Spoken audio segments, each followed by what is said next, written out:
Al-Quran, Datuk Dr. Haji Zahasan Muhammad. Assalamualaikum warahmatullahi wabarakatuh. Alhamdulillah wassalatu wassalamu ala Rasulillah. Innal hamdalillah nahmaduhu wa nasta'inuhu wa nastahdihi wa nastaghfiruh wa natubu ilaihi wa natawakkalu alaihi wa na'udzu billahi min shururi anfusina wa sayyiati a'malina. May yahdihillahu fala mudilla lahu wa may yudlil fala hadiya lahu.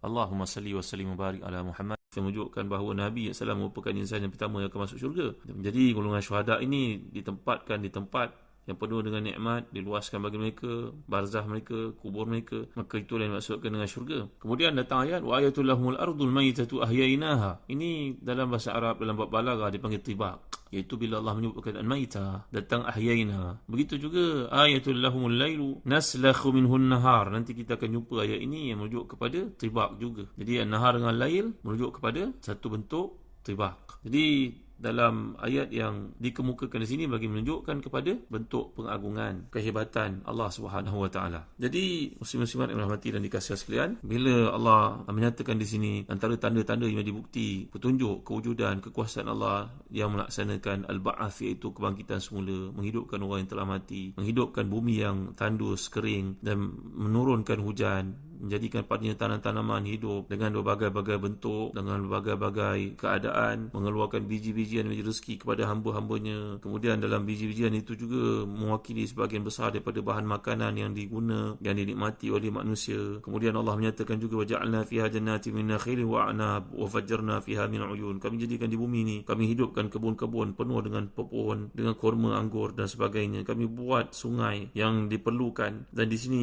pohon kurma disebut secara khusus kurma dan juga anggur ni kerana ia merupakan makanan yang paling tahan lama, makanan yang paling manis dan terbukti dari sudut perubatan yang mengandungi banyak khasiatnya. Selain itu telah dinyatakan kepada tuan-tuan, seperti kata Imam Az-Zamakhsyari dan Al-Kashaf, barangkali itulah pokok yang dapat dilihat oleh orang Arab. Sifatnya berbeza. Kurma tegak meninggi, manakala anggur itu ia melata, menjala di atas bumi, daripada pokok yang paling rendah kepada pokok yang paling tinggi. Dan Allah Taala bawa di sini dalam bentuk satu bentuk majaz, iaitu dia merujuk kepada perwakilan dua jenis tanaman, padahal dimaksudkan itu pelbagai yang lain yang tidak disebutkan. Itlaqul juzu' bermakna al-kull di sini, menyebut sebahagian tetapi sebenarnya lebih banyak lagi yang tidak disebutkan, mungkin disebut dalam ayat-ayat yang lain. Kemudian datang ayat liya'kulu min thamarihi wa ma amilat aydihim afala yashkurun. Telah saya huraikan kepada tuan-tuan, di situ ada berlaku iltifat daripada dhamir jamak kepada dhamir mufrad yang merujuk kepada nikmat yang paling besar dalam kehidupan adalah sebenarnya bila berakhir satu nikmat itu ialah pada makan, dan tak ada gunanya harta dikumpulkan begitu banyak tapi seorang itu ditimpa penyakit yang tidak membolehkan dia makan. Jadi bila sampai bab makan itu ditauhidkan dhamir kepada mufrad, tahwil iltifat dhamir itu kepada mufrad bagi merujuk kepada nikmat yang paling besar yang diberikan oleh Allah. Kena ingat selalu, itulah Allah SWT yang beri kau makan. Jadi diciptakan biji-bijian dan ladang-ladang itu supaya manusia dapat makan buah-buahan dan hasil tanaman. Juga makan hasil apa yang mereka lakukan itu, mereka tanam itu, yang mereka harvest itu, pepohonnya, tanamannya, biji-bijiannya, berbagai-bagai bentuk, semua rahmat Allah Subhanahu Wa Taala. Bukan kerana kemampuan mereka seperti yang telah kita lihat. Ada di kalangan para ulama tafsir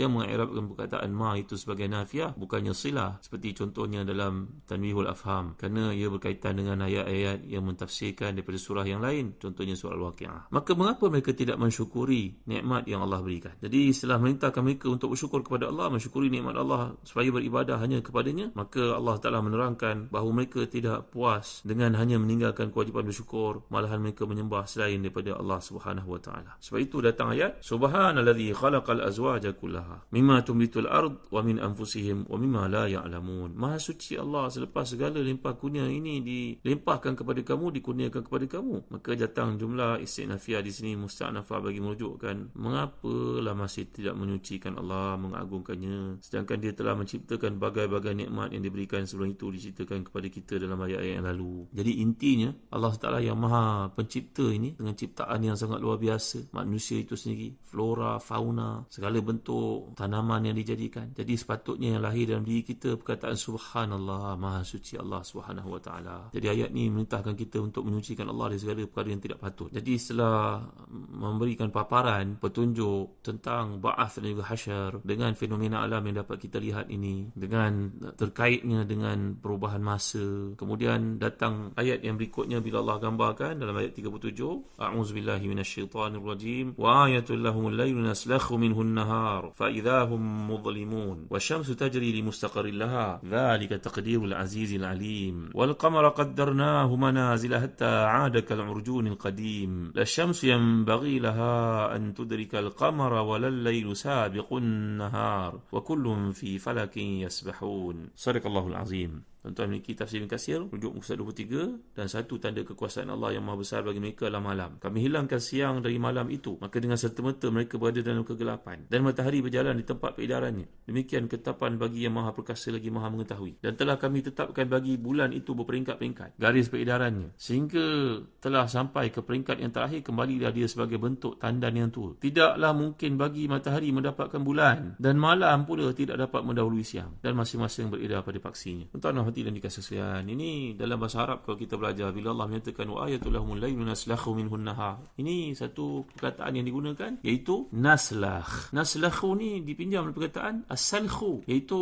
naslakhu ini merupakan istiarah tasrihiyah. Dia menggambarkan tentang peminjaman makna yang dibandingkan kat situ. Malam itu di siang, tahu tak tuan-tuan, siang dilapah, macam lapah kambing. Boleh faham perkataan ni? Maknanya satu keadaan kambing itu daripada ada kulit, tiba-tiba dilapah dia sampai kulitnya hilang, dah ada isi bahagian dalamnya, kulitnya semua sudah ditanggalkan. Maka menggambarkan proses ni tadi, penciptaan langit, malam dengan siang, bagaimana indahnya Allah jadikan proses itu yang menunjukkan kepada kuasaan Allah SWT. Ada malam, ada siang. Kita kalau travel ke mana-mana, kita dapat lihat sebagai contohnya waktu-waktu malam, waktu siang, matahari terbenam, kalau dalam pesawat sebagai contohnya. Maka ini satu bentuk pendekatan bahasa Arab yang dipanggil isti'arah tasrihiyah, yang menunjukkan penyingkiran cahaya waktu siang itu dan datang satu untuk menutupinya dengan kegelapan. Jadi seolah-olah macam dibayangkan bagaimana binatang yang disembelih ni tadi kemudian dilapah, dikupas, istilah digunakan, dilapah kulitnya itu dari tubuhnya. Jadi bagi menunjukkan makna menanggalkan, menghilangkan terus. Kita waktu malam ada nampak kita tak cahaya matahari. Orang waktu siang nampak lagi tak cahaya bulan pada waktu malam. Tak nampak kan? Jadi perkataan as-salkhu itu bagi menggambarkan kepada kita tentang keajaiban kejadian yang Allah tunjukkan depan kita setiap hari.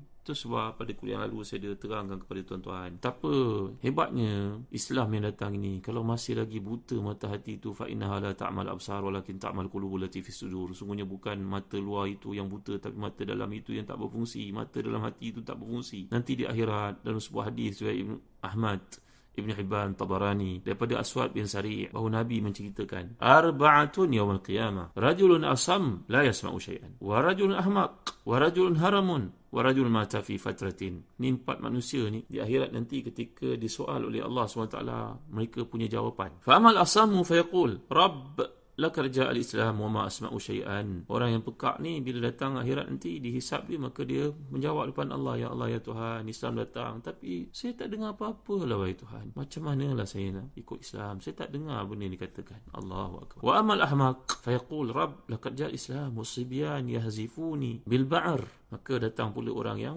berpenyakit seperti lurus ini, mungkin orang yang tidak faham bahasa, mungkin orang di kalangan autism, mungkin OKU dalam bentuk-bentuknya, orang special needs ini, dia akan kata pada Allah, ya Allah, Islam datang betul, tapi orang semua, anak-anak baling saya dengan najis, wahai Tuhan. Maknanya golongan ini begitu dilakukan pada mereka. Kita ni tuan-tuan, kalau berada di satu tempat, janganlah duk parking tempat OKU. Kerana OKU yang ada zaman kita ni bukan OKU dalam arti kata tak ada kaki atau tak ada mata. Kadang-kadang budak itu sempurna kejadiannya, tapi dia di kalangan autistik. Si ibu nanti kena parking jauh. Bila parking jauh, nak melintas jalan. Anak ini kadang-kadang dia tak boleh nak dikontrol. Jadi orang seperti ini akan berdebat depan Allah nanti mengatakan, wahai Tuhan, ketika datang Islam macam mana saya nak faham? Saya memang tak faham dan saya sering diperlakukan oleh orang sedemikian rupa.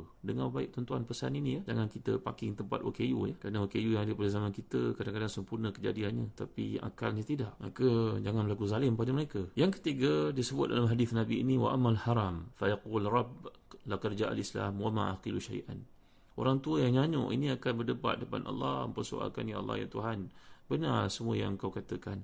Tapi macam mana saya nak amalkan Islam? Saya dah nyanyuk pada masa itu. Semayang pun tak betul. Orang tua yang berada pada peringkat umur seperti ini, kita menjadi ujian bagi kita yang menjaganya. Suruh semayang, dia semayang. Tapi tengah semayang tu dia hilang. Dah sudah semayang ya? Dah, dia tidur. La ilaha illallah Muhammadur Rasulullah. Maka orang ini bagaimana kedudukan di sisi Allah, tuan-tuan? Kemudian yang keempat. Wa amma alladhi mata fil fatra fayaqul Rabb ma atani laka rasulun fayakhuzu mawasiqahum yuti'annah فيرسل إليهم أن يدخلوا النار قال فوالذي نفس محمد بيده لو دخلوها لكانت عليهم بردا وسلاما. Dalam hadis ini, maka keempat-empat golongan ni yang terakhir sekali ahlu fatrah. Fatrah ni maknanya dia lahir ataupun hidup pada zaman tiada putusan Nabi pada waktu itu. Maka dia tidak tahu kebenaran, dia tidak ada Islam, dia tidak tahu bagaimana cara menyembah Allah Taala kerana tiada Rasul diutuskan padanya. Maka keempat-empat ini bermula pada Asam, begitu juga Ahmaq, begitu juga Al-Haram ini, begitu juga alladhi mata fi fatratin, maka mereka ini semua akan dimasukkan oleh Allah ke dalam neraka. Tapi bagaimana tuan-tuan? Bagaimana neraka yang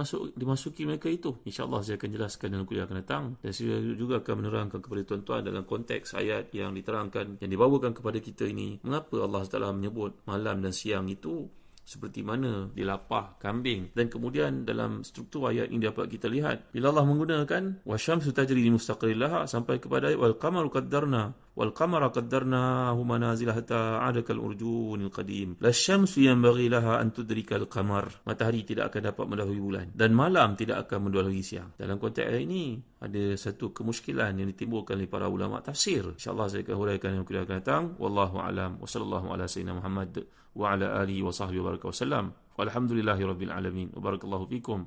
Wassalamu alaikum warahmatullahi wabarakatuh.